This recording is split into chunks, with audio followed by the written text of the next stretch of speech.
Où est l'arnaque? Rappelons brièvement le concept de cette série de vidéos. Il s'agit pour moi de résoudre ici cet exercice en vous arnaquant à au moins un moment de ma correction. À vous de voir à quel moment je vous aurai arnaqué. En seconde partie de vidéo, je dévoile l'arnaque et j'indique là où les arnaques, pardon, et j'indique une correction valide. Évitez la section commentaires avant d'avoir regardé la vidéo, avant d'avoir essayé l'exercice par vous-même d'ailleurs, pour ne pas vous faire spoiler, sauf si vous avez justement un pronostic à émettre quant à l'arnaque, auquel cas, merci de bien vouloir faire précéder votre commentaire d'une mention spoil. Et ça y est, j'ai bien appris mon texte. On peut commencer, soit f de 0,1 dans 0,1 fermé, une fonction croissante, soit b, l'ensemble des x appartenant à 0,1 fermé tel que f de x soit supérieur ou égal à x.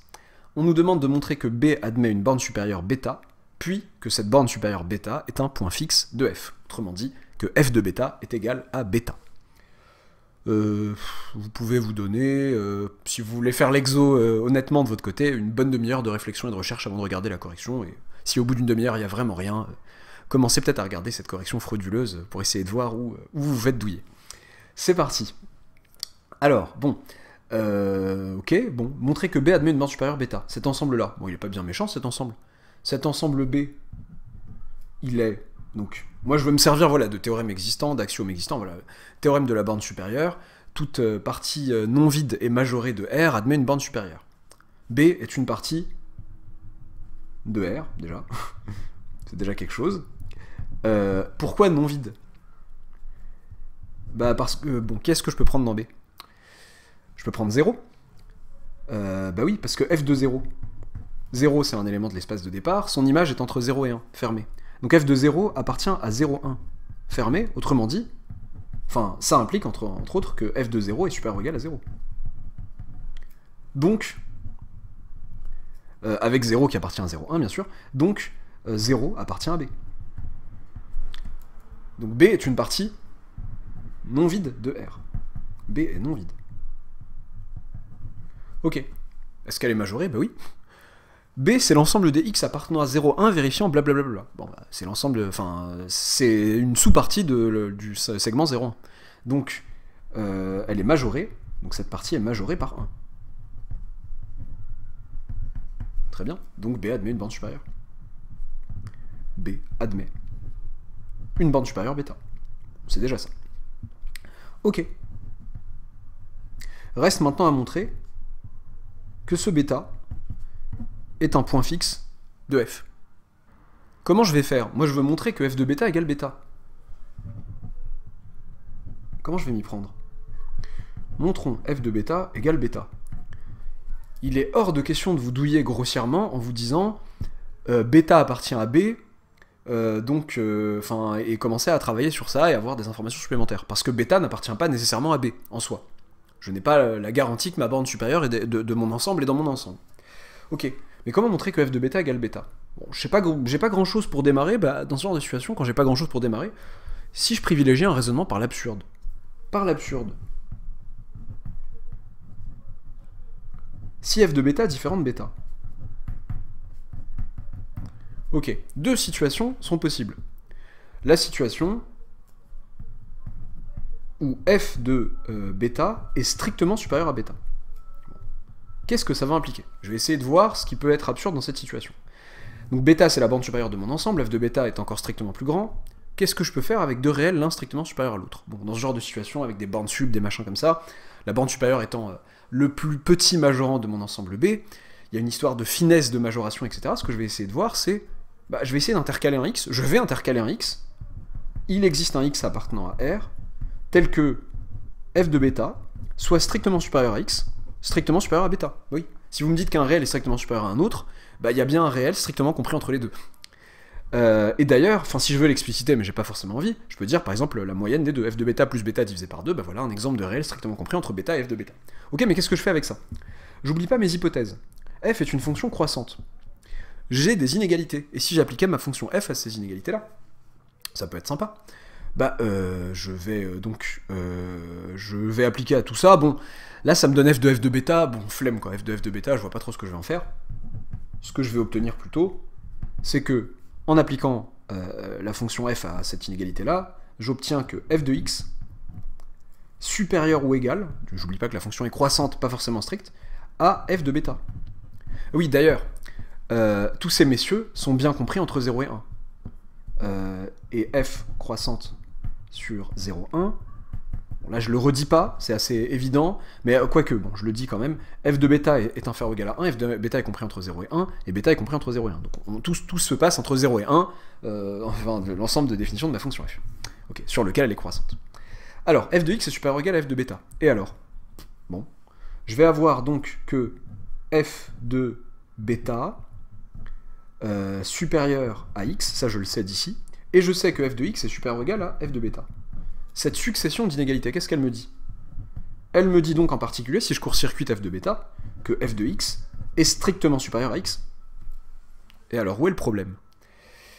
F de x strictement supérieur à x. Et en particulier, il est vrai de dire que f de x supérieur ou égal à x. Bon, c'est vrai que si je veux le strict, je l'ai. Hein. J'ai une inégalité stricte ici. Mais en particulier, f de x supérieur ou égal à x. Donc qu'est-ce que ça dit de x? X appartient à 0, 1. Et f de x est supérieur ou égal à x. Bon, le x appartient à 0, 1, je le rappelle, même si c'est le cas de tout le monde ici. Voilà. Et bien ça veut dire quoi? Ça veut dire que donc x appartient à b, en fait. Est-ce que ça pose pas un petit problème? X appartient à b, et x est strictement supérieur à bêta, qui est la borne supérieure de b. Et ben voilà une grosse absurdité. Bêta ne perd son statut de majorant de b en fait. Il ne majore pas b puisque x qui est dans b lui est strictement supérieur. Donc c'est absurde. Ok.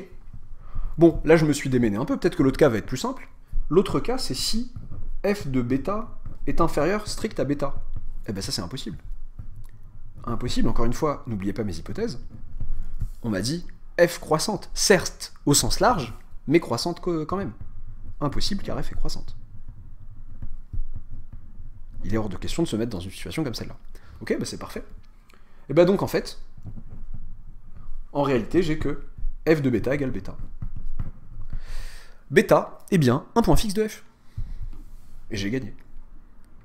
Ok, voilà, alors où est la douille? Où est-ce que je vous ai douillé? Le début partait bien, b est une partie de R et f de 0 appartient à 0, 1, donc ok, f de 0 supérieur ou égal à 0, donc 0 est un élément de b, ok, b est donc non vide et majoré par 1, de fait par le fait que, pardon, j'ai mal montré, par le fait que b est inclus dans 0, 1, ok, b admet une borne supérieure, si f de bêta est différent de bêta, l'idée de l'absurde n'était pas mauvaise, si f de bêta est strictement supérieur à bêta, mon enchaînement était sympathique, je trouve, voilà. Ça joue de la perceuse au loin, j'espère que c'est pas trop dérangeant. Ok, donc là, cet enchaînement me semble bien. Il est absurde, donc il est impossible que f de bêta soit strictement supérieur à bêta. Et là, je dis, si f de bêta est strictement inférieur à bêta, impossible car f est croissante. LOL non. La croissance de f, ça indique que si a inférieur à b, alors f de a inférieur ou égal à f de b. Mais la croissance d'une fonction ne vous permet pas de comparer f d'un élément à cet élément.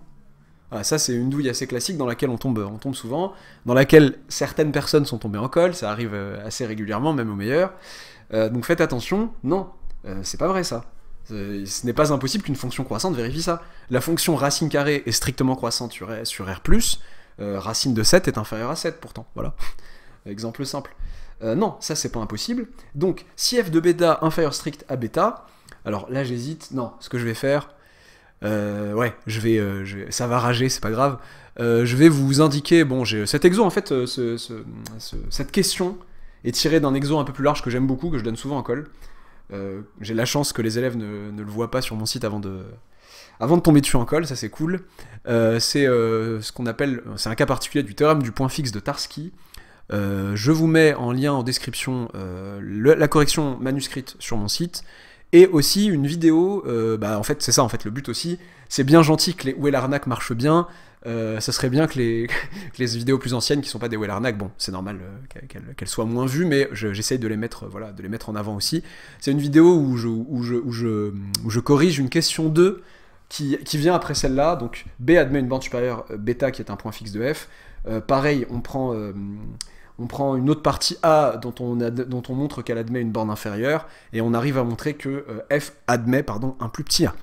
un plus petit pardon et un plus grand point fixe sur 0,1. Donc la vidéo en question traite de la deuxième question. Les deux questions sont traitées dans la correction manuscrite, si vous aimez lire. C'est fait pour vous, avec en italique des petites remarques comme ça, où je raconte ma vie un peu, plutôt en vous expliquant voilà ce qu'il faut faire, ce qu'il faut pas faire, pourquoi faut pas tomber dans tel piège, etc. etc. Voilà. J'espère que ça vous aura plu. N'hésitez pas à pleurer en commentaire si vous vous attendiez, si vous êtes scandalisé par le fait que je le corrige pas là tout de suite. Encore une fois, je l'ai déjà fait avant, c'est pas pour me le retaper ad vitam aeternam, pardon. N'hésitez pas à vous abonner si ce n'est pas encore fait, d'activer la petite cloche des arnaques, et à bientôt pour une nouvelle vidéo.